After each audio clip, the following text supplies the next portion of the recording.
No one noticed him at first. Just a quiet drifter with dust on his shoulders and sorrow in his eyes. He rode in without a name, without questions, and without any reason for folks to care. In towns like these, carved by wind and ruled by silence, men like him came and went like tumbleweeds. But what happened that night changed everything. And the moment he bowed his head, with nothing but reverence and silence in his chest, something ancient stirred in the hearts of warriors. It was a ceremony never meant for outsiders, an Apache right beneath the moon, where no white man had ever been invited, much less allowed to stay. Yet there he stood, not asking to belong, but simply listening, honoring something deeper than language. When the singing rose into the sky like smoke from sacred fires, he didn't reach for his hat. He didn't look around. He closed his eyes, lowered his head, and became a part of it. What the tribe saw wasn't a man. It was memory. It was grief. It was the spirit of a boy who had lost something long ago and found it again, not through words, but through silence. And when the elder approached, when the firelight caught the lines on his face like carved stone, no one could have predicted what he would say. He placed his hand on the drifter's shoulder and called him son. One word. But in that word, there was history, healing, and something the West rarely gave: acceptance. This wasn't just about a man who stumbled into a tribal gathering. It was about something the old world had forgotten: honor that doesn't demand attention, strength that doesn't need to shout, and connection that doesn't come from blood, but from reverence. The fire that night didn't just warm hands. It warmed a soul that had wandered too long and finally found a place to stop. And what happened afterward? What the tribe revealed, what the drifter had once buried, and why he was the one they waited for. That is the story no one dared to tell. Until now. Stay with me. Because once you understand what truly happened under that moon, you'll never forget the sound of silence. The drifter's name was Eli, though few knew it. Even fewer used it. He'd stopped introducing himself years ago, somewhere between the river crossings and burnt-out ghost towns that left nothing behind but echoes. He didn't speak much, not because he didn't have stories to tell, but because the weight of those stories had pressed the words too far down to reach. What he carried wasn't seen on the outside, but it clung to his presence like the scent of gunpowder and dried sage. When Eli arrived near the Apache camp, he wasn't seeking shelter or food. He wasn't even sure why he stopped. The horses were restless, the wind was changing, and something in his chest pulled him off the trail and toward the low flicker of firelight in the distance. Most men would have stayed away. White men weren't welcome in those parts, not after the blood spilled on both sides. But Eli didn't carry the pride of most men. He approached slowly, respectfully, his hands empty and his eyes lowered. The warriors saw him before he saw them, silent as shadows. They surrounded him like ghosts of the land itself. But something in his stillness made them hesitate. He didn't reach for a weapon. He didn't run. He simply dismounted, placed a stone at the edge of their fire circle, and stepped back.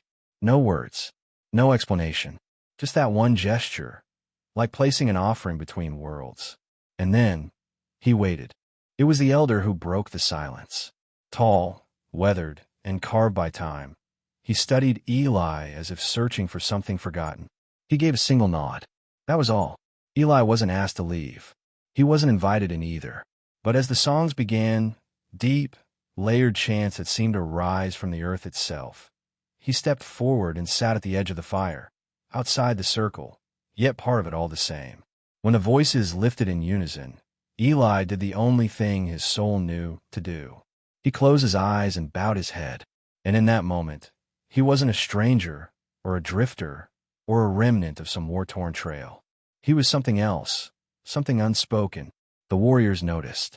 The children noticed. But most of all, the elder noticed. Because to bow one's head without demand, without hope of gain, is to show a kind of respect no language can fake. And in the eyes of the Apache, that meant something more than blood. That night, the fire didn't die quickly. The drums faded, but the air stayed alive with stories. Ones passed not through speech, but through glances, gestures, and the silence between breaths. Eli remained on the outer edge, never moving closer, never interrupting. But when the embers glowed low and the sky turned black with stars, the elder finally stood and walked toward him.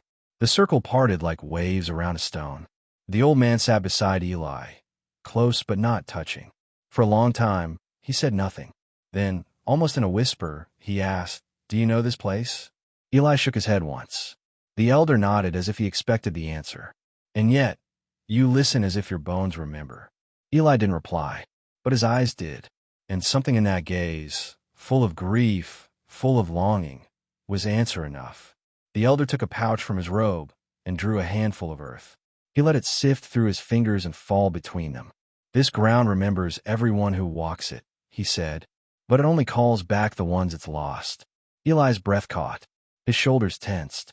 The elder looked at him again, this time more closely. "You didn't just find us. You were led." Those words didn't feel like an accusation. They felt like a door opening. A door Eli had been walking toward for years. He didn't confess anything that night, not with words.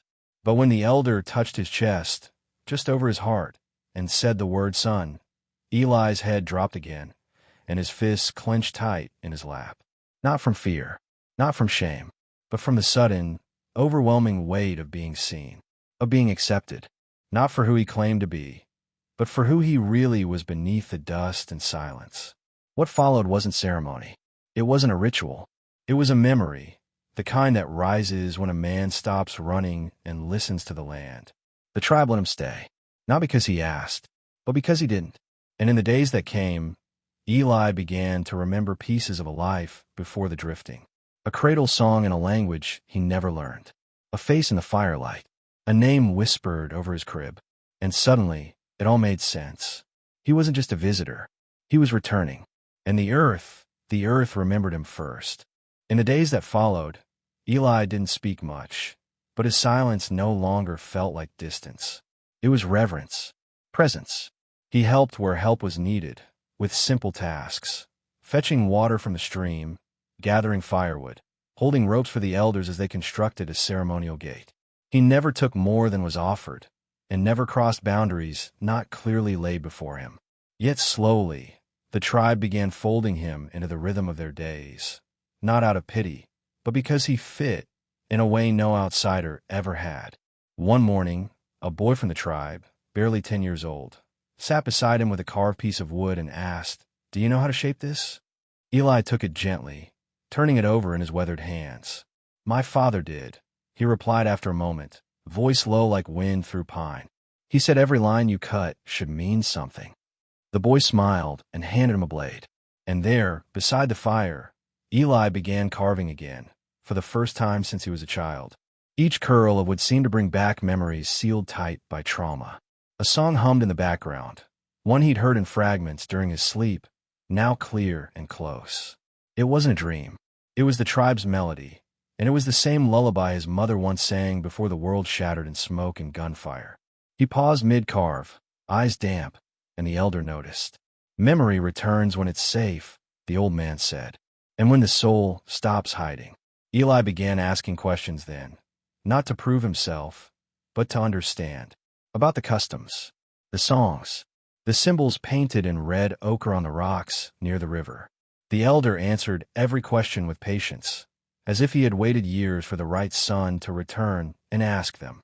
And Eli absorbed it all, not as a student, but as someone reclaiming something sacred that had been buried alive in him. But it wasn't just the tribe giving to Eli. He began sharing too, quietly, cautiously, stories of places he'd been, things he'd seen. Not the violence, but the lessons.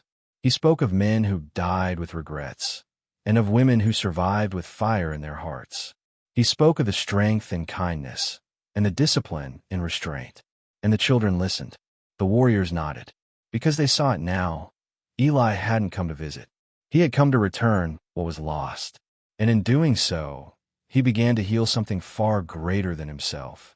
One night, under the veil of stars, a special ceremony was held, not because tradition demanded it, but because the spirit of the tribe felt it was time. The fire blazed high. The drums beat slow and deep, echoing the pulse of the land. The women painted symbols on smooth stones, while the men circled the fire in silence. And Eli was led to the center, not as a guest, but as a soul being named again. The elders stood before him, holding a necklace adorned with feathers and carved bone. He spoke in Apache, not for secrecy, but because language has power, and some words lose their meaning in translation.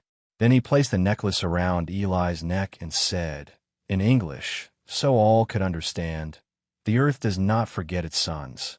Even if they are taken, even if they are broken, the wind always brings them back." A single tear slipped from Eli's eye. No shame, just release. He wasn't being given a name. He was being returned to it. A child who had once been taken by raiders. A baby found in a burned wagon, raised by strangers, too young to remember the cradle or the song. Until now, until the singing that night stirred a memory so deep it unlocked every door in his soul. He had come home without knowing it, and the tribe had waited, not out of duty, but out of faith. The celebration that followed was quiet, respectful, not loud with drink or cheer, but filled with laughter, storytelling, and the soft cadence of drums beneath the stars.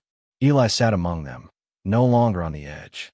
He held the hand of a child who reminded him of a younger self, and for the first time in decades, he felt whole. Not redeemed, not rebuilt, just complete, as if he'd finally walked into a room he had been locked out of his entire life.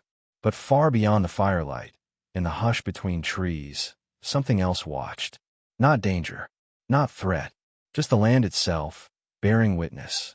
The desert, the stones, the wind, all of it whispering that a son had come home, not by blood, but by silence and the bowing of a head during sacred song. A gesture so simple, yet so profound, that it healed wounds buried beneath generations of dust. The days after the ceremony flowed with a different energy.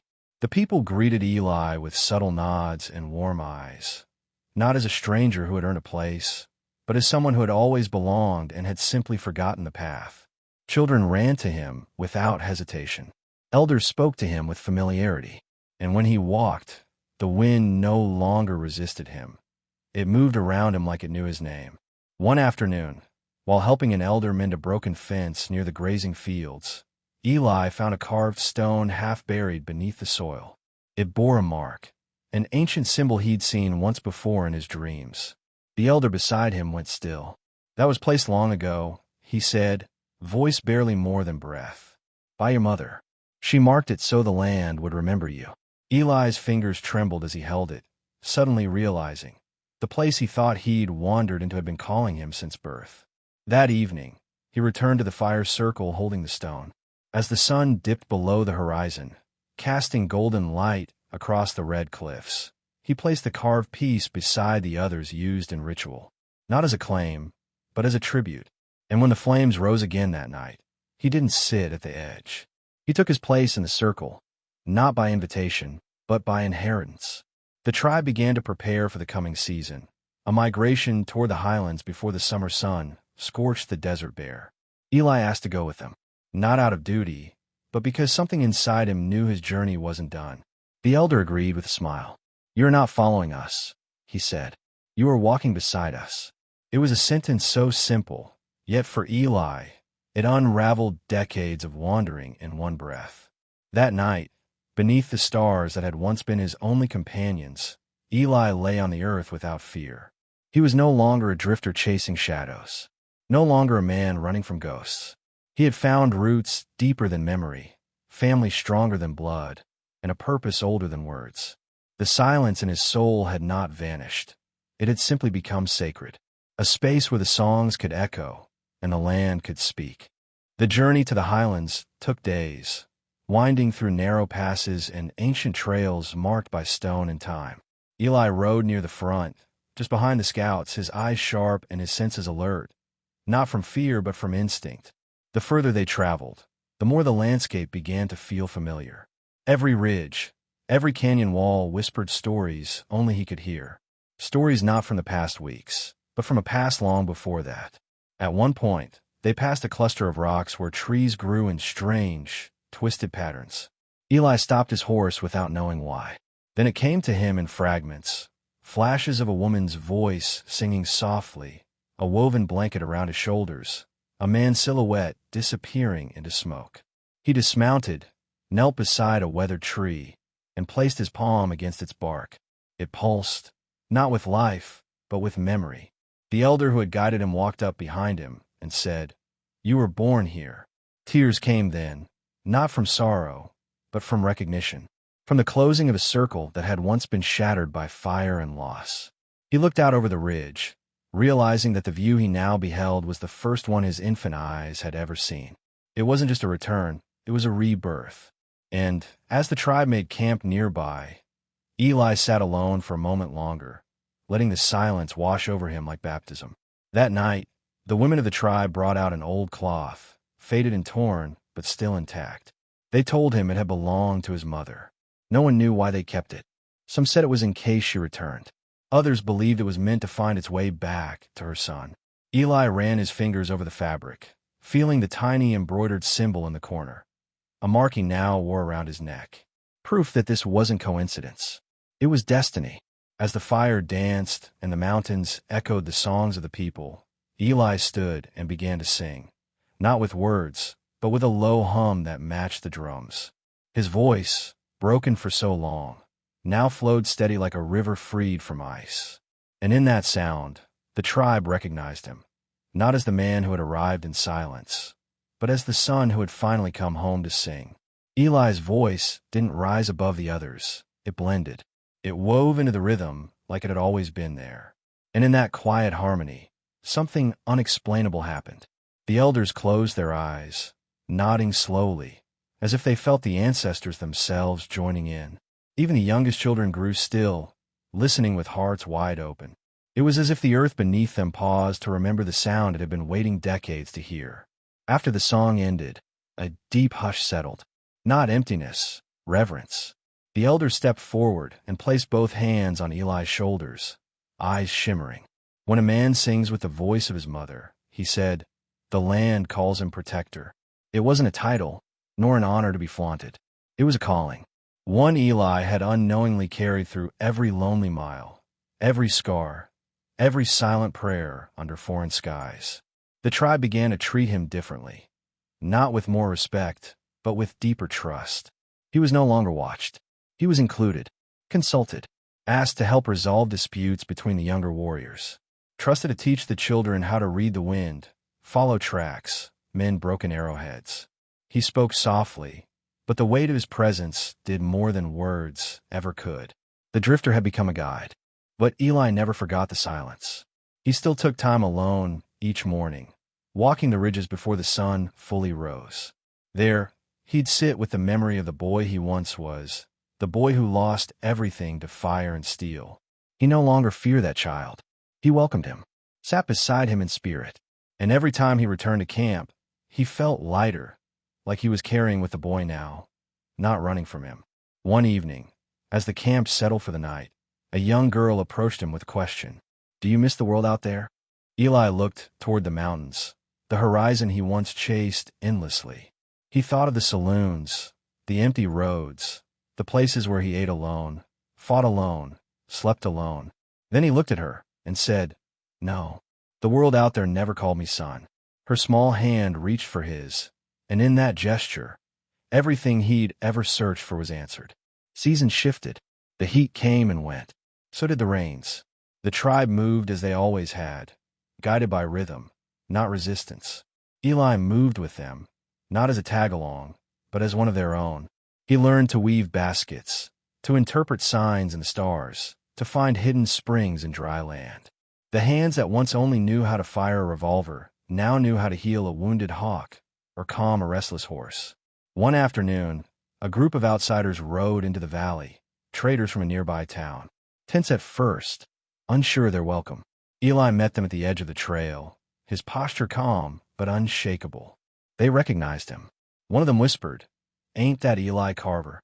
The name carried a history: bounties, skirmishes, silent stares, and smoky bars. But the man before them now wore different eyes, the kind that made guns feel unnecessary, the kind that held peace like it was a weapon stronger than steel. They made their trades, paid respect, and left without conflict. But word traveled. Stories began to surface of a drifter who vanished into the mountains and became something else. Some said he joined a tribe. Others said he found gold. But the elders laughed. He didn't find gold, they said. He became it. Because the rarest treasure in the West wasn't silver or riches. It was a man who returned to himself and never left again. Eli's old horse grew tired, so he raised a new one from a foal, gentler, quieter, just like him. He rode less now, choosing instead to walk alongside others, matching their pace. He taught the younger warriors not just how to fight, but when not to. Strength, he said once, isn't how fast you draw. It's how long you can stand still without fear. The lesson stuck. They listened. And every year, when the moon reached its highest peak, they gathered to sing again. Around the fire, in the circle. And when Eli bowed his head now, it wasn't because he was unsure or lost. It was because he remembered.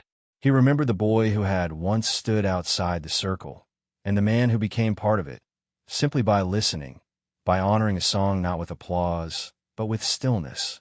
Years passed like rivers through canyon walls, slow, quiet, but undeniable in their power. Eli's beard turned silver, and the lines around his eyes deepened like the carvings on ceremonial stones. But his presence never faded. If anything, it became more rooted. Children who once tugged at his coat now brought their own little ones to sit at his feet. They didn't ask for tales of gunfights or wild trails. They asked how to listen to the wind, how to walk softly, how to hear the earth's memory in silence. The elder who had first called him son eventually grew too weak to lead the rites. One evening, under the shadow of twilight, he took Eli's hand and pressed into it a small pouch, the same one that once held sacred earth. "You carry the song now," he whispered. Eli didn't speak. He only bowed, just as he had years ago, and held the pouch close, tears rolling quietly down his weathered cheeks. The next fire circle was different. Eli stood not at the edge, but in the center. He held no staff, wore no paint, made no speech. He simply began to hum, one note, then another, and slowly, as if remembering something ancient, the entire tribe joined in. No one directed them. No one controlled it. The song came from the land, through them, through him. And when it ended, they sat in stillness for a long time, the stars above shining with quiet approval. But the West, as it always does, tested peace. A drought came. One of the tribe's horses went missing. A group of settlers moved in nearby, tense and uncertain, and all eyes turned to Eli, not for violence, but for wisdom. He visited the settlers alone, walking calmly into their encampment with nothing but his presence. He listened to their fears, their needs, their desperation. Then he spoke, not as a drifter, not as a threat, but as someone who knew the cost of being rootless. By the time he returned, the conflict was gone, not solved with bullets, but with understanding. And that night, as the tribe gathered to eat and give thanks, one of the younger warriors stood and spoke the truth they all had felt for years. "He came to us lost," the boy said, "and we thought we saved him. But now we know he was sent to save us." The fire crackled, the wind stirred, and Eli, humble beyond words, simply bowed his head once more. The final chapter of Eli's journey didn't come with a gunshot or a blaze. It came gently, the way the last leaf falls when autumn ends.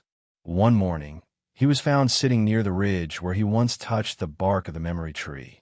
His eyes were closed, his posture calm. A carved stone rested in his lap, the same one his mother had marked so long ago. The necklace around his neck gleamed softly in the morning light. He had returned to silence. The tribe didn't mourn him with loud cries. They honored him with stillness, just as he had honored them. The fire was lit, the song was sung, but the most sacred moment came when every man, woman, and child bowed their heads, not to grieve, but to remember, to say thank you, to acknowledge that the drifter who once said nothing had, in the end, said everything. They buried him not far from the fire circle, beneath a tree that hadn't grown there before. Some said it sprouted from the very earth the elder gave him. Others said it came from the stone he held when he passed. But no one questioned it. They just named the place the Sun's Rest. And from that day forward, every child born under the full moon was brought there first to hear the wind and be told his story. Eli Carver became more than a man. He became a reminder that even in a land as wild and unforgiving as the West, healing was possible, that a bowed head in the right moment could change everything. That silence, when chosen with reverence, speaks louder than 1,000 shouts. And that blood doesn't always make family. Sometimes, honor does. And so, the tale of the man who went silent during the singing lives on. Not in books, not in monuments, but in the memory of those who witnessed the sacred power of stillness, and in the hearts of those who know that home is not a place on a map, but the moment someone calls you son and means it with their whole soul. In a land shaped by thunder and silence, Eli's story became a rare kind of legend. The kind not etched in stone or sung in taverns, but carried quietly in the hearts of those who witnessed something sacred. He didn't ride with guns blazing, didn't claim revenge, glory, or gold. What he found was infinitely more powerful, belonging, and he earned it not through bloodshed, but by bowing his head, listening with reverence, and honoring the voice of a land that remembered him even when he had forgotten himself. His journey taught us that the most powerful transformations often begin in stillness. In a world that demands we speak louder, prove ourselves, and chase recognition, Eli showed that sometimes the bravest thing a man can do is kneel quietly and allow truth to find him. His silence wasn't weakness. It was wisdom. And in that moment, when he bowed his head during the song, he rewrote a life that had been scattered across deserts and grief. We often think of heroes as those who stand tall, but Eli reminds us that some of the greatest strength lies in lowering our heads, not in defeat, but in reverence, in admitting we don't have all the answers, in allowing the stories of others to enter our hearts without judgment. That's when connection happens. That's when healing begins. That's when the soul finds its voice without ever needing to speak. If you carried anything from Eli's journey, let it be this. Home is not just a place. It's a moment of recognition, a sacred pause, a single gesture that says, you are seen. And perhaps, the next time you feel lost, you won't need to shout or fight to be heard. Maybe, like Eli, you'll just need to stop, listen, and bow your head long enough for the wind to whisper, welcome back, son. If this story touched something inside you, something you didn't expect, stay with us. Subscribe so these voices of the Old West keep finding their way to hearts like yours. Leave a comment below and tell us what moment spoke to you most. And don't forget to like the video if Eli's silence spoke louder than words ever could. Because stories like this don't end, they echo, and your voice helps carry them further.